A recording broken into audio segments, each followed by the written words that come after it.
Hello, and welcome to the Outcast by Muncie Outreach. My name is Jordan. My pronouns are they, them. My name is Luke. My pronouns are he, him, his. My name is Rashad. My pronouns are he, she, they. And today we have a very special guest on our episode today. I'll let him introduce himself. Hello, my name is Venus, or, as my other personality, Jake. My pronouns are he, him. Okay. For today's episode, we will be discussing the art form known as drag and celebrating its significance within the LGBTQ community. Drag has been around since the late 1800s, with the first recorded drag queen being a former slave by the name of William Dorsey Swann. Swann was also an early American gay liberation activist and was the first person to lead a queer resistance group to fight for the rights of the LGBTQ community. Today, drag has been popularized in the mainstream thanks to figures like RuPaul and many others. This episode is dedicated to William Dorsey Swann and every drag performer who is willing to risk their lives for the freedom of expression and the right to exist. We realize that without the contributions of queer people of color, the LGBTQ community will not be what it is today. As we celebrate Pride, let's take some time to remember and honor them. Okay, so let's start from the beginning. What was your first introduction to drag? Yeah, so I watched a lot of RuPaul growing up, which I feel like a lot of us have. So I fell in love with the show, and then I went and seen Lady Gaga in New York City for her Art Rave tour, and that is where I met my first drag queen in person. Well, lots of them, honestly, but I was like, I feel like I can do that. I was like, that seems very right to me. So then I, of course, stole my mother's makeup, and I still have some of that to this day. But then I just started playing around with makeup and, lip syncing in the bedroom to a lot of Britney Spears, a lot of Hannah Montana. Oh, I lived for Hannah Montana at the time. Of course, Gaga. So yeah, it's kind of how Venus got created. My first experience with drag was actually you, because it was my first outreach event. It was prom, and I didn't know what drag was at the time, and I saw you perform alone with two other performers by Halsey, and I was like, yeah, this is what I'm supposed to be. I love that. I'm so happy to be your first experience, truly. That was a fun show. I actually did 3 shows that day. So I had a show before the prom, and then I was at the Mark that day. It was so much fun. So yeah, no, thank you. Thank you for letting me be your first experience. My first experience was actually probably the same as Jordan's, but I think I saw a drag show at Muncie Outreach's. Just a sponsored drag show by Muncie Outreach, and yeah, it spurred up a lot of stuff. I helped Jordan with his makeup. They did not look the best, I'm not gonna lie. I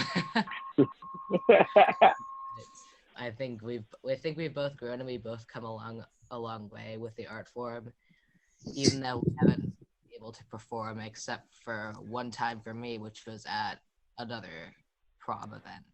So I wanted to ask you if you had any misconceptions about drag before you were introduced to the art form. Not really. So until so when I discovered drag, it was just watching some not VH1, but MTV, and RuPaul was doing something on there for promotional, and I didn't even know really drag existed at that time. So really just seeing it for the first time was with Ru. But not really. I didn't really have growing up access to the internet and things until my mid-teens, which just was unfortunate like that. So just watching TV. But then when I was able to get online, I would go to the library look up different drag queens that were on the show and things. And I felt like, I don't know, I seen the art side of it, and that answered it to me. That answered any question I had about drag. I know that might sound weird, but there's so many different styles of it, and to me, all drag is valid. And I don't know, it's your art. So whatever you're feeling on the inside and whatever you're relating on the outside, I don't know, it just answered any question that I needed, because it's really with your art. You don't really have to explain it a lot of the time, and I don't know. So yeah, if that answers that. Yeah, it did. Yeah, thank you. Is it okay if I go a little off? What I've seen a lot of performers, and one thing that a lot of people have told me, especially when I was first starting, that I need to be clean shaven, I need to be skinny, I need to have big hair. What do you say to people like that? Well, we're as humans, we're all different in so many different ways.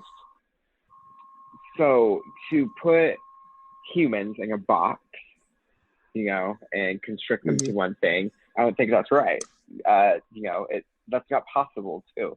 But then when you're taking art, which drag is art to me, there's no boundaries or anything with it. You know, there's your drag is your art, and what you do, that is you. And feeling conformed, like, you know, I was just talking about pageants the other day, feeling like you have to be, you know, super polished, you know, thinner, big hair, things like that. It just doesn't, from time to time, I feel like I could be a polished queen. From time to time, I rock my big hair, things like that, but that's not necessary. There's so many different styles out there, and I don't think we should limit what drag is. You know, as humans in our day-to-day life, there's so much limitation, and with drag, that should be an escape for yourself, and that should be an escape for your audience when they're watching the show. And I think when we're putting people in boxes, that's when there's issues. We got to be ourselves and support each other. Okay. As long as we're being kind, that's the biggest thing. As long as you're being kind, doing what you love, that's all that matters. Yeah. Okay. Do you mind describing like the events leading up to your first performance? Were you like nervous? What were like thoughts going through your head?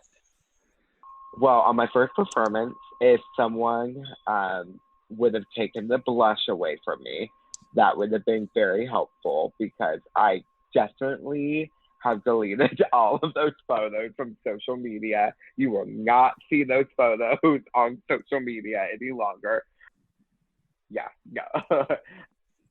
I don't exactly remember how I felt that day, but I do know each show I always get a little nervous, whether that's performing to a room of, you know, 15, 20 people, or that's performing to a room of a few hundred people.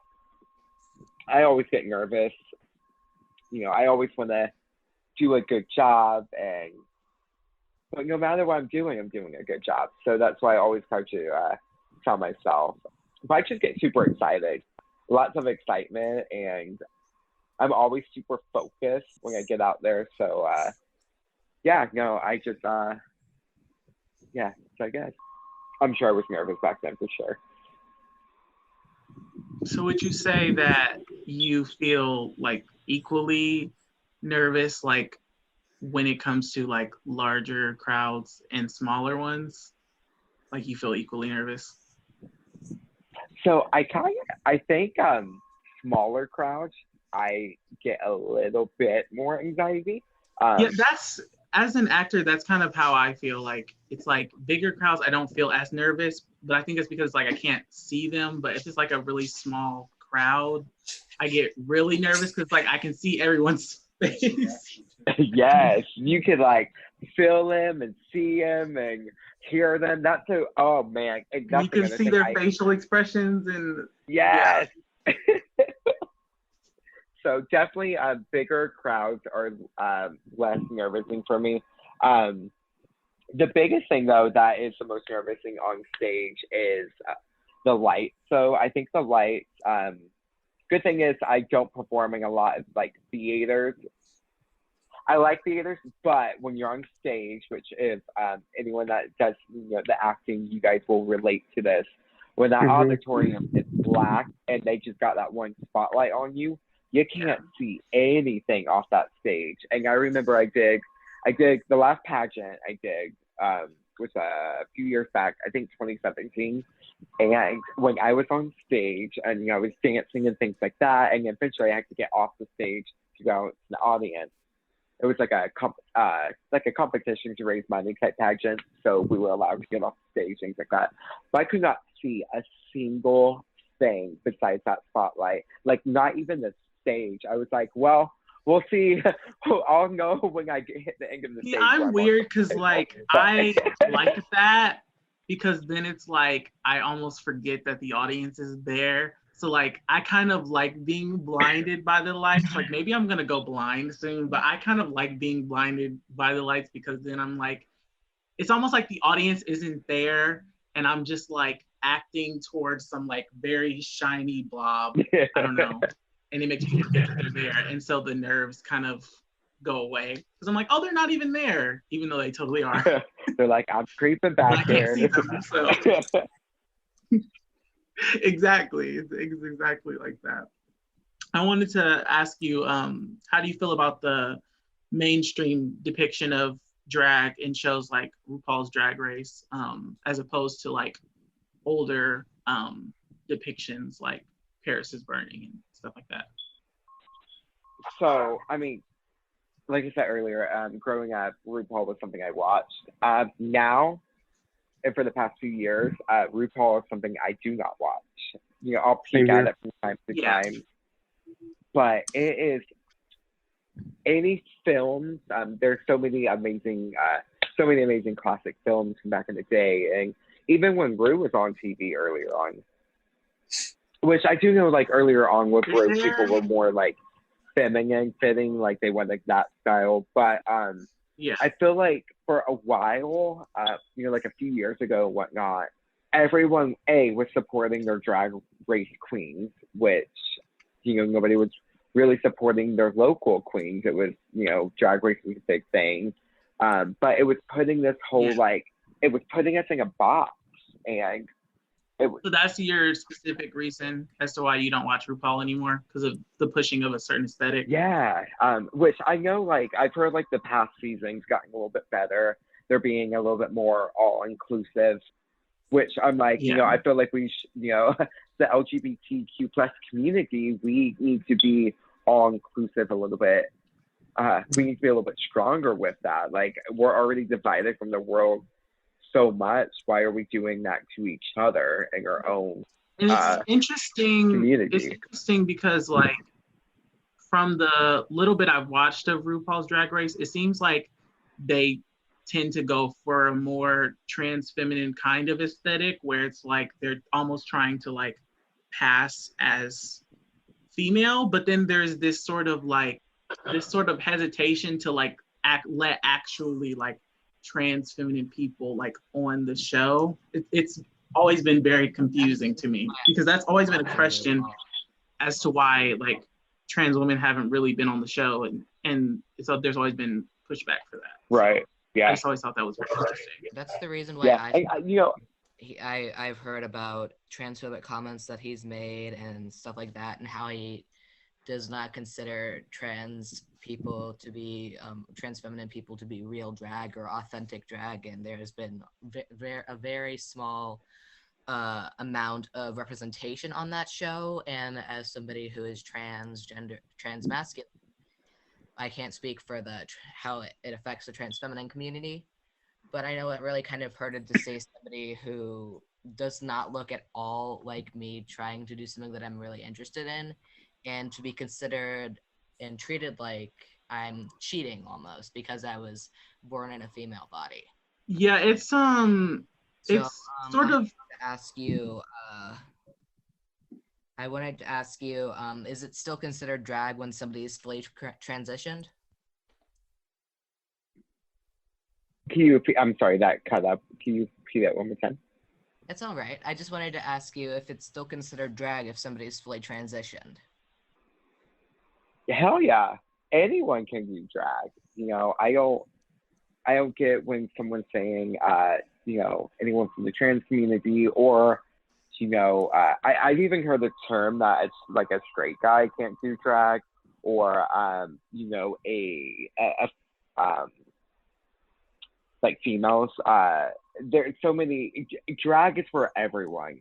It is a art form. We can all do it. So, yeah, no, I believe everyone can do it.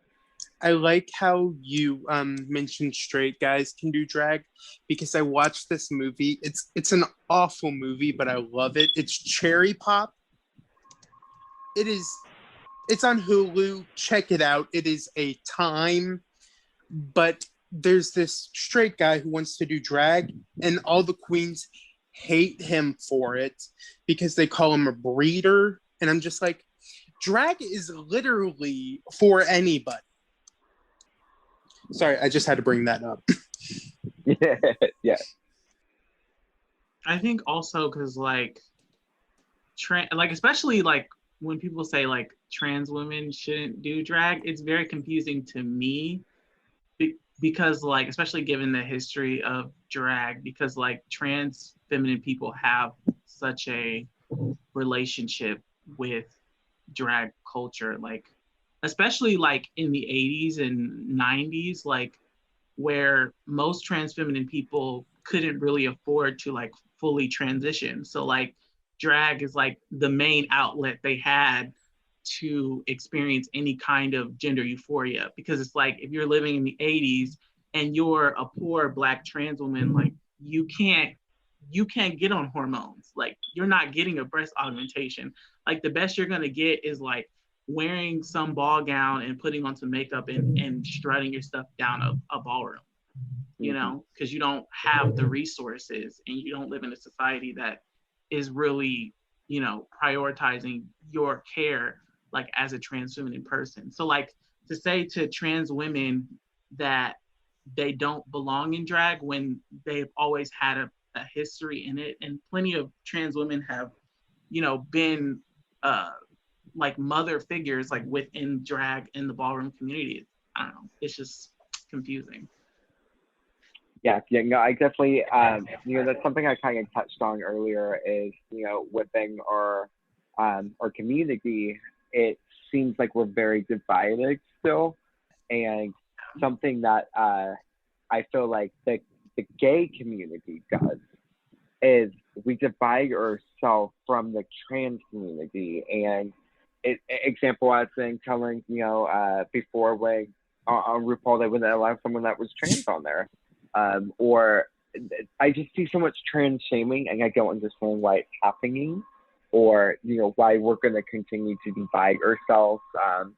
Or I think I feel like the gay community just really needs to start accepting everyone, accepting every leather, and not just our trans family, but our non-binary family, and it's just something we got to accept each other and respect each other and include one another. So yeah, that's just my little touch on that. We need to be inclusive, stop dividing. Yeah. Until non-binary people are included in the fabric of society, like none of us are getting liberated. And I mean none of us. When I came out as non-binary, I had a few friends who've seen me perform before that were like, so why are you still doing drag?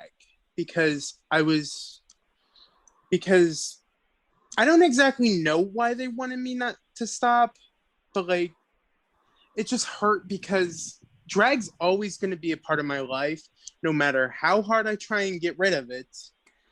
I'm always going to see the shows. I'm always going to be a performer, and I'm always going to be a damn queen. Thank you very much. Yes. But sorry, I just had to get that tidbit out. I was just wondering, how did your parents react? Because I'm a little worried about my father. Yeah. So my parents took it. Of course, they had like questions and they had concerns. You know, it is a lot of the time our parents, you know, when they have us, they have this idea for us and it's like picked out. It's you know, that's not always the way things work out. You know how they picture it. So there is a lot of concerns for them, especially when you're putting yourself out there. Not the whole world gets, you know, the drag community. They don't understand. So it is, I think, out of anything, my parents were more concerned about my safety and things. You know, my mom, though, has always been my absolute best friend. Man, my mom is an incredible woman, and I love her so much. But she was very supportive. She's been to, I'm like 95% of my shows. You will see her there, and I think I met my dad her. came too. Yes, yeah. You know, I think I've seen a photo with you guys. But you know, my dad was super cool with it. You know, he bought me a dress from Route 21. Even, you know, my mom helped me make a Born This Way jacket, you know, and rhinestone it. And my dad drew. My dad's a really cool. He's really talented. He's an artist. I wish he would actually do more stuff like that because he's really good. But Lady Gaga has a bunch of like shoulder tattoos. So he like drew those on me, things like that. So they were super supportive.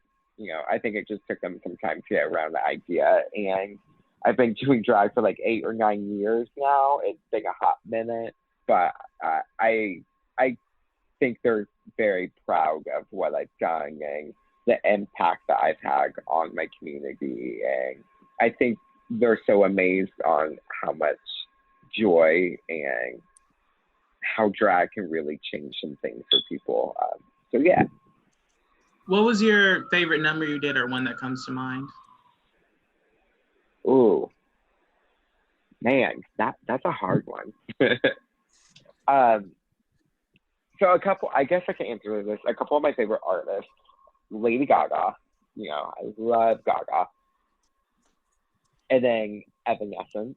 You know, if I got any of those goth emo fans on this call with me, you know, I love some Amy Lee. So one of my favorite performances from Evanescence is I was doing a remix of Going Under. It's off of their first album, and they saw it and they reposted it all over their social media. It's still on Instagram. So it was amazing, and since then I've had this really cool connection with Amy Lee. I've talked to her a lot over the past year. I got to talk to her over quarantine. I've gotten to meet her a few times, things like that. So, but yeah, you know, definitely like a Going performance. And then I did I don't know if any of you guys have seen the VMA performance. It was from 2009 of Lady Gaga as Paparazzi, and she started like bleeding. So of course I'm like, oh my god, I love adding some fake blood on stage. So I did that whole performance, and I just remember so many people coming up to me after the show, and they were like, I lived for that, I love that, you nailed it. I don't know, so that was probably one of my favorite Gaga performances I've done. Can I say something real quick? Yeah. From the Outreach had a donation stash of old drag clothes, and I remember taking a black corset out of there, and it was absolutely covered in fake blood. Just absolutely covered, like encrusted in the zipper and everything. And like, I couldn't even wear it, but I just still have it in my closet. And I didn't know if that had anything to do with you or. It very, very well could have been. I just gotta say, my favorite thing about like from what you've done is the fact that you were actually in an Evanescence video. Yeah, because actually, I swear I saw you. But it's just I literally can't put a finger on one of my favorite performances by you, and that's an honest statement. I can. I remember distinctly the Welcome to the Black Parade performance that you did. Yeah. That Jordan and I were just absolutely freaking out because we were tiny little emo shitty teenagers. And Yeah. I look back on that and cringe, but it was a really good performance. Well, thank you. Thank you both. Man, so where was that? Man, I feel like a diva saying this, but I've been still doing a lot of shows. Where was the Black Parade performance at that they did? It was at the it was at the old university, the church. It was okay. Yes, I remember that now. Yeah. Actually, I think Luke was literally squealing like a witch and you commented on it. I was so jealous that wasn't me. I love it. But anyway. Well, thank you. We all love some My Chemical Romance, don't we? We're so happy they're back together. Oh, me too. Oh, go ahead, Luke. No, that's your question. Oh, sorry. I thought you had something else to add. Okay. No. Well, as some people already know, you're my drag mom. Did you have any drag parents? And if you did, who were they? So I don't have any drag parents. So I was on, this planet called Muncie.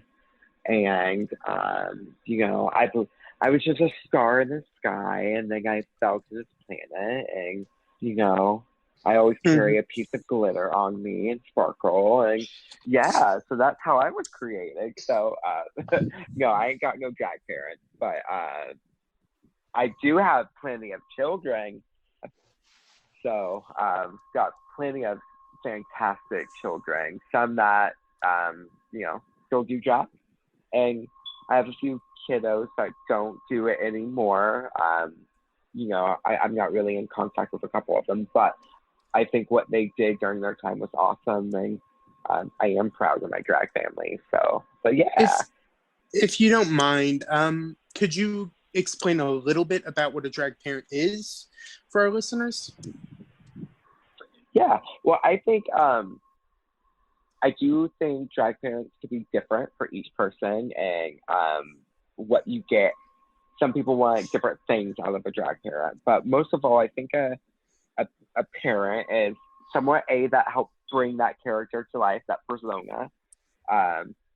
Love my Evanescence reference right there, right? Bring to life, LOL. No, but I think a drag parent helps, create that persona, and they help mentor, give some feedback, but most of all, give support. And I think it's supposed to be for me, it needs to be like a best friend relationship. And, I think it's important to take care of them. And I think you got to have that mutual care and love. But, I do think people want different things out of it. But for what I give my kiddos is definitely that love, that support, that guidance. Because too, there's a couple different ways of drag. Some people do it for like a hobby. There's, of course, people that do it for their career. So I like to give them feedback from the business side too. That way they can be successful in it. So, but I just think having a close relationship with your drag family important. I need to ask this. It's a best friend relationship, I guess. I need to ask this for the tea. Have you ever not called anybody out, but said what you're doing is not right, change that? Oh, most definitely. Yes. Me and my daughter Aura just had a kiss on Saturday night. They're gonna listen to this and be like, "You bringing up our drama, Miss Fool?" Yes, I am. So, me and Aura is my diva. Well, we're both Sagittariuses, so that is a war.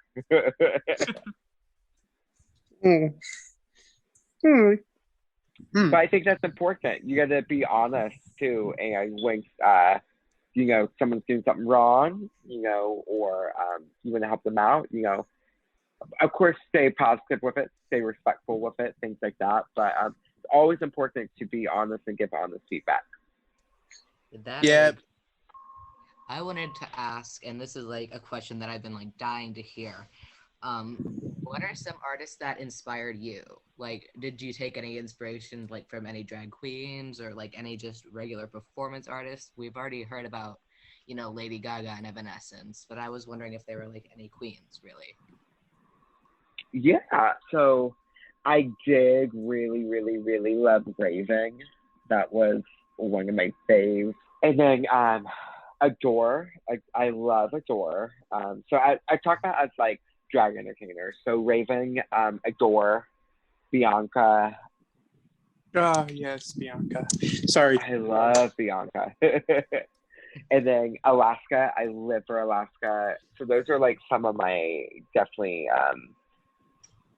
favorite queens. Who's it right now too? Jada Essence Hall. Oh man, I am like, that is someone I have to see this year. I want to find a show, or maybe I will just find a way and get them booked in a show. Something, book them. That would be fun. But they are like one of my favorite queens right now. Chi Chi DeVang. I love them a lot. I love their personality. It's so sad that we lost them. Much love to them, But yeah, so those are definitely, as far as like queens, those are definitely some inspiration that I pull from. But yeah, Britney Spears. I live for Britney Spears. That was my first concert ever. Got to see her on her, I think it was her Oops, I Did It Again tour in like 2000. So live. Actually, sorry. I was gonna say I showed one of my friends your Instagram page. It had nothing to do with this artist, but she knew you took some inspiration from Melanie Martinez. Oh yes, that is definitely an excellent on my list. I love her. I have some replica outfits. Actually, so I'm married. By the way, so for my husband, I proposed to him, and it was a whole drag performance, and it was a whole like Melanie Martinez medley. It was a 9-minute mix. I have 5 outfit changes. I have props on the stage, but I proposed him to Melanie. So definitely Melanie, and definitely Demi Lovato. I love Demi Lovato. She, I've gotten to meet her a few times. I have a big giant tattoo of her. I absolutely love her. And then you cannot forget Cher. Cher is amazing. And she is inspiration around my name too. So Venus comes from, I love Greek mythology. So, the Greeks and goddesses, but also Lady Gaga released a song called Venus on the first tour that I got to see her on, which was Art Pop. So, but Cher, everyone's like, why don't you have a last name? You need a last name. You have to have a last name. And I was like, bitch, does Cher have a last name? No, she didn't. So Cher is the other inspiration behind my name, actually. I love that. Thank you so much for sharing. You can't go wrong with Cher, though. No, you can't. Going back to the issue of division, what can we do to stop the exclusion of trans people in drag? I think people just really need to remember drag is art. You cannot limit art. And I mean, I think that it's like in general in the community, we need to work on inclusivity, because once we work on that, drag, anything else outside of that won't matter because we're all included. I think it's so important to know that in our community, we're already feeling divided from the rest of the world. So why are we doing that to each other? We cannot do that to one another. We need to protect our trans community. We need to protect each other. We got to be kind to each other. So I think kindness and just respecting one another. It'd be like, are they having fun? Are they, or did they come to the show painted the house down boots? Are they red? Are they having fun? or they feeling good about themselves, awesome. Why do we need to bring them down? We don't. We don't need to bring anyone down. So we just need to realize drag is art, and we cannot limit art. We cannot say what art is, what it isn't. You know, we just, yeah. We got to work on being inclusive. Yeah. Every day. Every day. I also wanted to ask, how has drag changed and evolved from when you first started to now?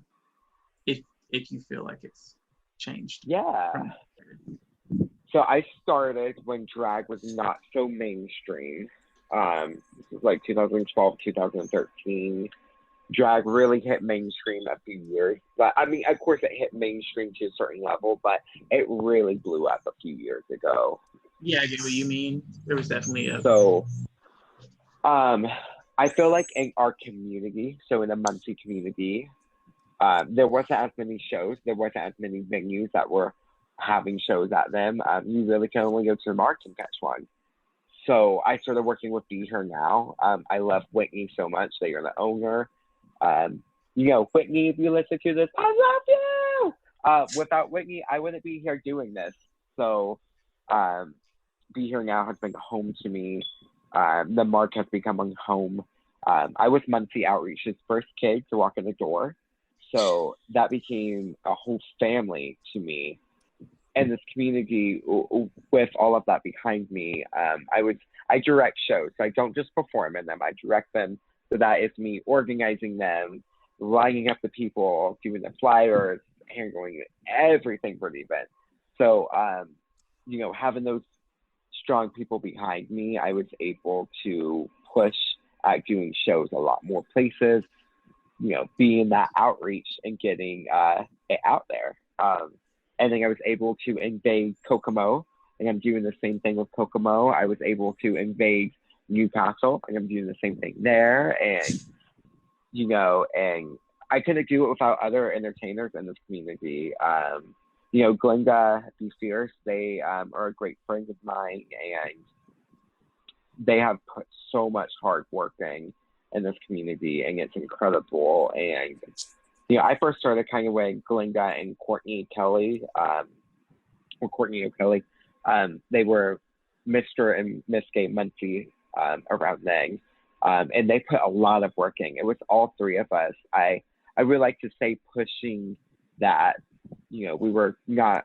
I wasn't able to perform at the mark at the time. They were, but we were doing so much work outside of the mark with shows, and I think it opened people's eyes and opened people's hearts and their minds to drag shows and things like that. And I never have heard someone come to my show and didn't have a good time.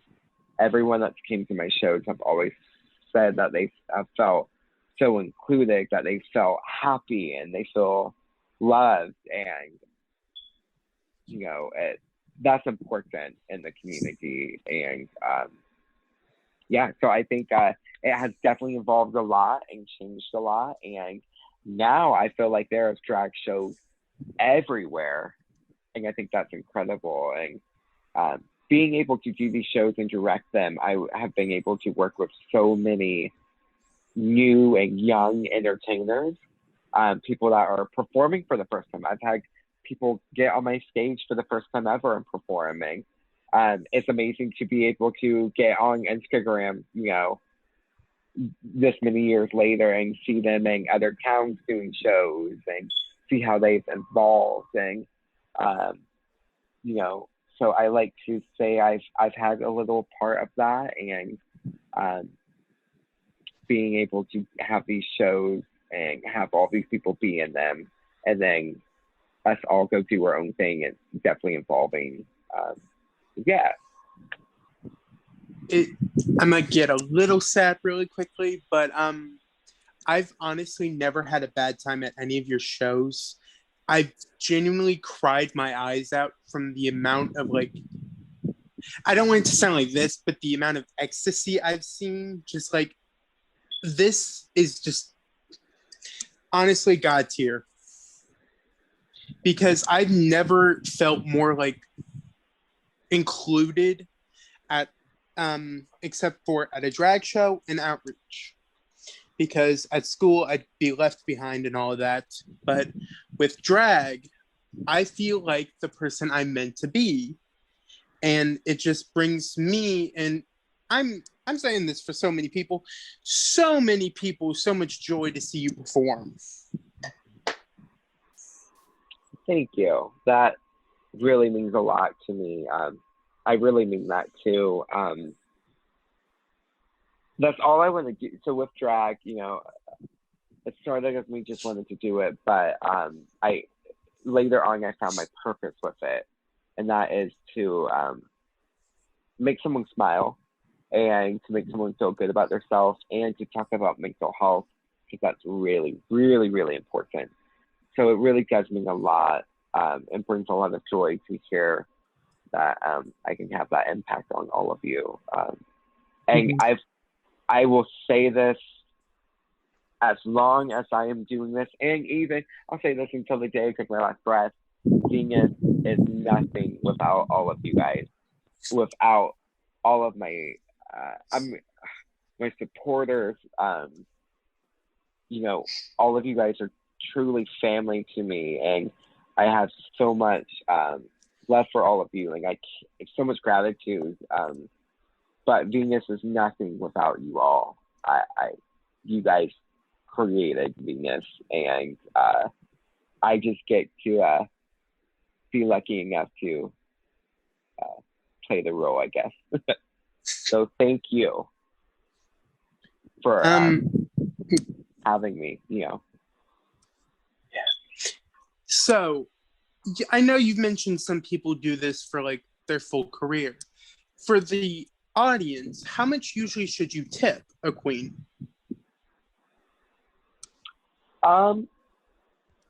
You know, I do. So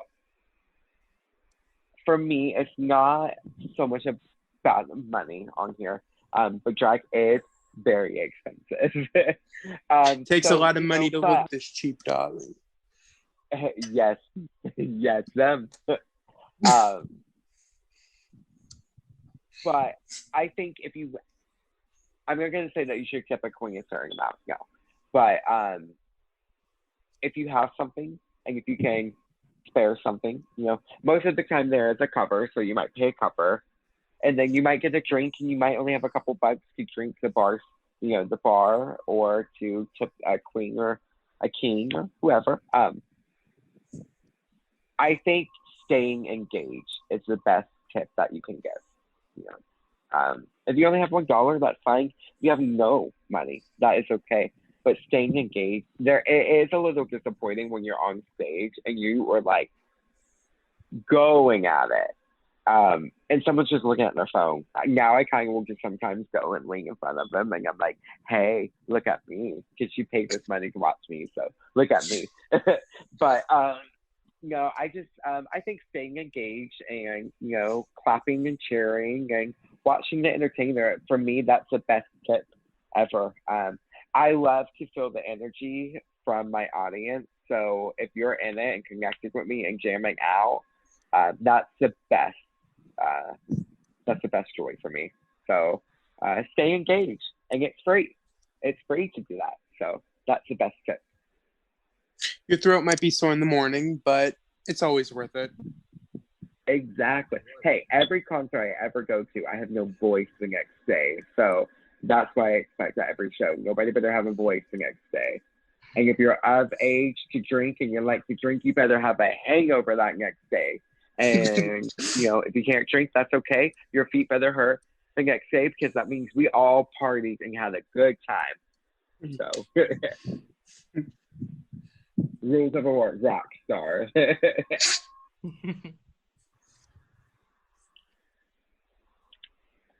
Okay, so my next question for you was, do you have a favorite place to perform? Like, is there a place that has like a certain energy that you feel like you can really resonate with, that just makes you feel like you're performing better? Is there like a place that, you know, you have a lot of nostalgia with? Just where are your favorite places to perform? Well, Be Here Now is home. So my heart definitely has to say there.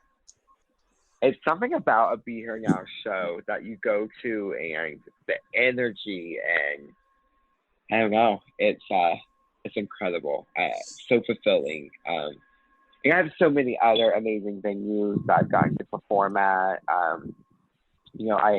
I love my Kokomo community. I've gotten to do so much work with them. I'm so sad because I haven't gotten to be with them for this past year and a half. So we're looking at that changing later this year, though. So Kokomo, if you're listening, be ready. But the Mark, I love the Mark, and but Be Here Now, that nothing hits the spot like Be Here Now. Especially the outdoor stage. That is the best stage, which is where I first ever performed, was on the outside stage. That was my first show.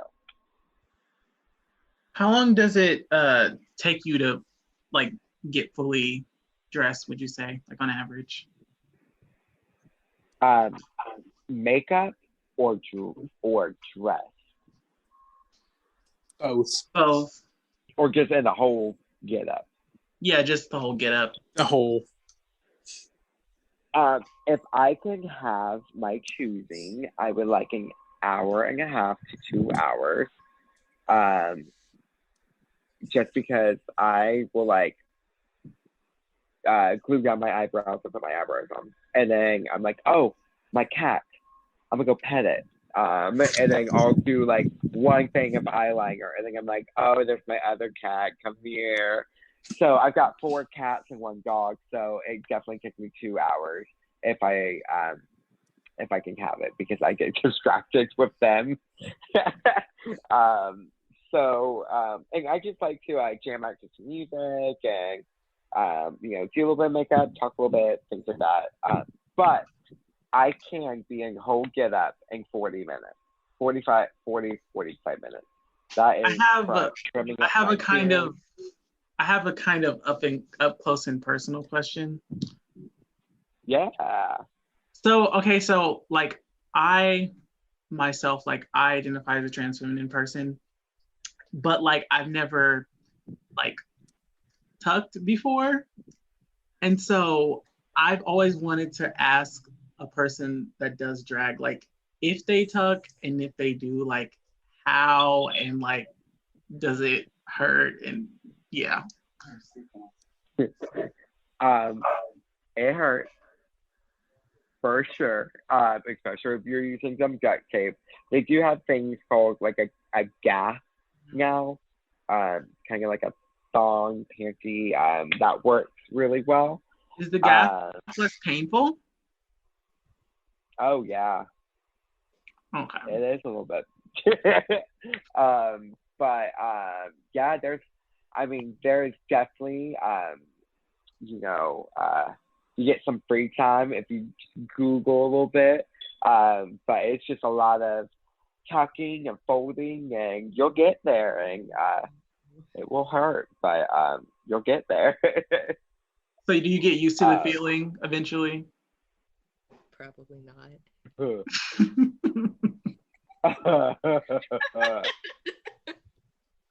No. So I jumped in a show at the Mark this last weekend. Last minute, I literally had 45 minutes to get ready for it. They had some people dropped out. They were like, hey, you want to come perform? I was like, cool, I got this. So I picked up my music, packed my suitcase, trimmed my beard, painted my makeup, got in body, and got to the Mark, and seriously, an hour tops. That was crazy. But I definitely didn't tuck 100%, and you could definitely tell partway through the show, and I was like, all right, this is how we're starting the summer. This is a hot girl summer. And it did not feel good. I did a split, cut my knee open, and then I definitely did not walk correctly the next day. So definitely take your time tucking, because if you're doing a rush, it hurts, and when that duct tape catches things, there we go. I don't even. Welcome to the podcast where we talk about touching. If really quickly, if you don't mind me asking, you said get in the body. What is that? The body, yes. So for me, I have 2 different sizes of pads, depending on what kind of body I want to give you that night. I've got smaller pads, and then I got my thirsty booty. Thankfully from the lovely House of Thirst, Diana Thirst. If you ever need some pads, hit up Diana. They got you right. Yeah, it's putting on your pads, tucking up if you want to tuck, if you don't want to tuck, whatever it may be.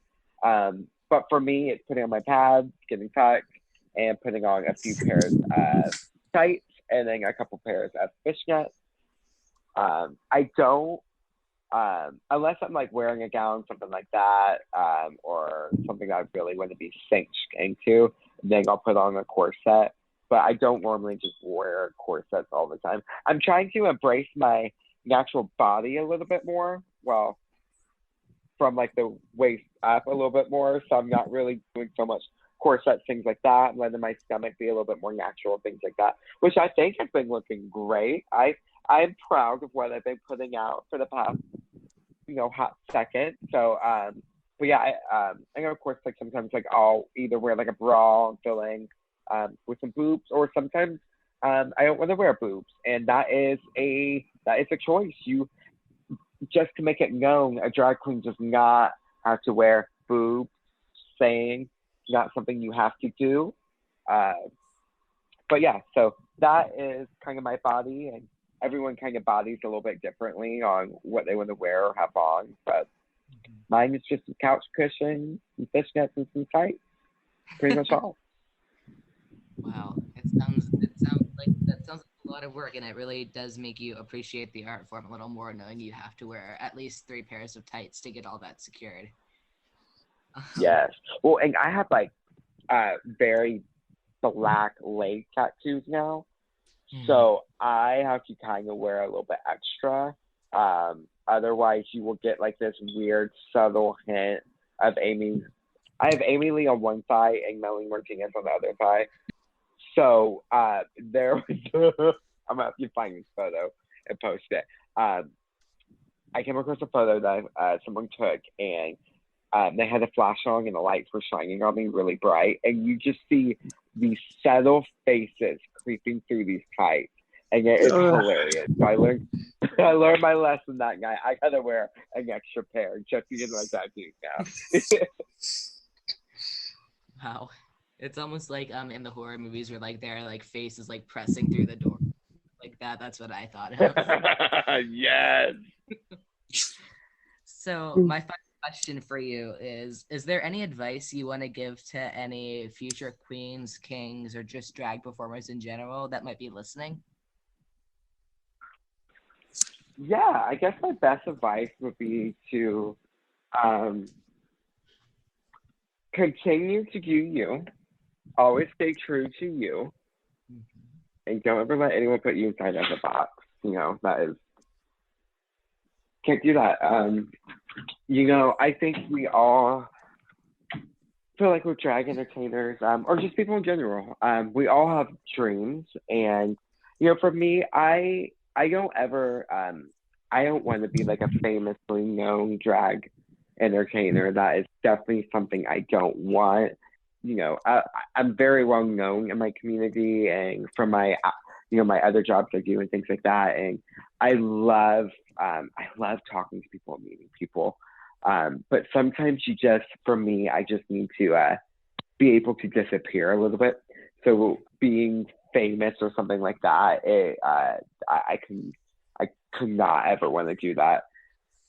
So for me, my dream is being able to connect people, talk about our mental health, and to make someone happy. And also, I just love to get all dolled up and jam out to some good music. And so my dream is to continue to do these shows and have a good time and to bring joy to people and to continue to reach many, many more communities.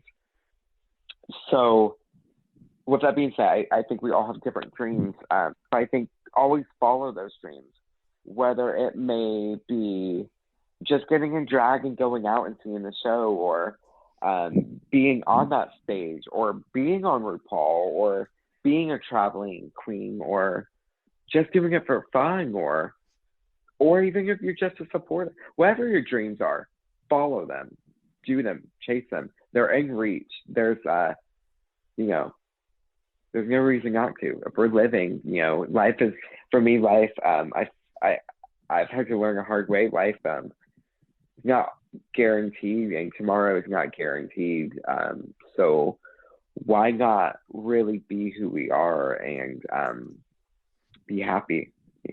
Happiness is very important, and it doesn't always last. So do things to make you happy. So yeah, I guess that's my best advice. Venus, I wanted to thank you for giving us your time today. You seem to be a very driving force in your community. You're like making the drag community sprout all over Indiana, which is a place that most people wouldn't think of as having such a evolved drag community. So I wanted to thank you for your time today. Who better to ask about drag than you? I wanted to ask if you could tell everyone where they could find you and what performances you have coming up next. Yes. Well, thank you for having me a part of this, especially with it being with monthly outreach. Outreach already has such a deep place in my heart and so much love and respect from me. But seriously, thank you for having me. Thank you for caring to listen to me. And like I said earlier, Venus doesn't exist without this from you guys. So thank you for supporting me. I have so much love and so much gratitude. You guys have really changed my life. I've gotten to meet so many people I'm almost a decade in, which is crazy. Honestly, I think in September, I actually make 9 years doing this. So I'm getting there. But I've gotten to meet so many amazing people throughout this journey. I've gotten to do some amazing things and opportunities that I never dreamed I would have or have happen. So thank you. Thank you for listening. I will, as long as you will have me, I will always dance for y'all. But yeah, so you can follow me on Facebook at Venus Entertainment. Venus doesn't have a last name technically, but I had to put one with it. So Venus Entertainment. And then I'm on Instagram at Venus_live. So those are my 2 social media platforms, because I am terrible with social media, and that is something I'm trying to be a little bit better with. So, but those are my platforms, so give me a follow there. I would love to be able to connect with you guys through my social media, which I will always have all my shows where you can catch me at on those.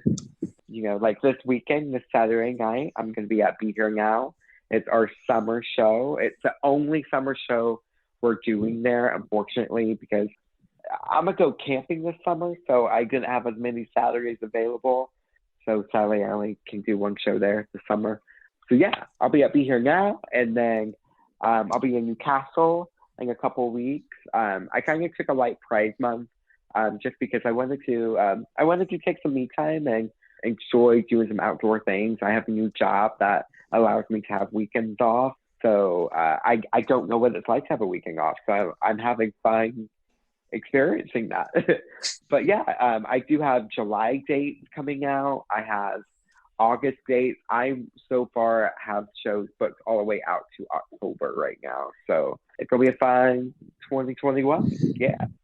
Where could people find your merchandise? Yes.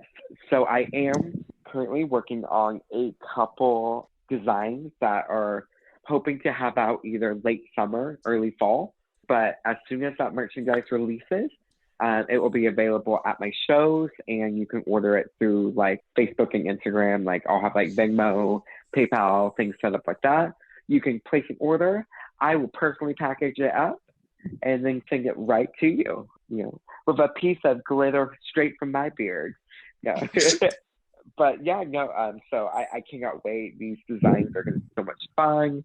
One of them is so sassy, probably the sassiest design I've put out. So it's gonna be a good one. But yeah, so I hope you guys enjoy the stuff I'm doing. Not only is I'm gonna have shirts, but I've got a couple other things, in the works too. So I can't wait for it. Okay, I just want to say thank you again. But I would also like to thank our listeners for tuning in. It means a lot to us all here. If you want to listen to our other episodes, we are available on YouTube, Spotify, Amazon Music, Deezer, Apple Podcasts. If you need somebody to talk to, look up the Trevor Project or Muncie Average. And the suicide hotline is 800-273-8255. We all here care about you, so please, take care of yourself, and we'll see you all in the next episode.